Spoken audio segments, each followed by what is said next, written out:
ওয়া রাহমাতুল্লাহি ওয়া বারাকাতুহু। যার দাঁতে প্রবলেম দেখবেন সে দাঁতের ডাক্তার হয়। তো যে নিজে জীবনে কোনদিন কিছু করতে পারেনি, জীবনে ২ বিঘা জমি কিনতে পারেনি, সে দেখবেন আর সে আপনাকে প্রশ্ন করবে যে, "তুই তো এত কিছু করিস, তা তুই ধনী হতে পারিস না কেন?" কিন্তু সে একবারও নিজের দিকে চিন্তা করে না যে আমি জীবনে কি করতে পারছি। ভাই অন্যের সফলতা ব্যর্থতা না দেখে নিজের সফলতা ব্যর্থতা দেখি।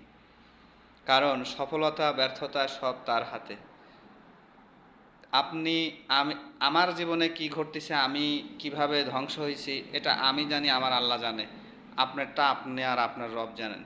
অতএব কে সফল হইছে, কে ব্যর্থ হইছে তা নিয়ে না ভাইবে সফলতার বিচার আপনি আমি যেন না করতে যাই। ভালো থাকবেন।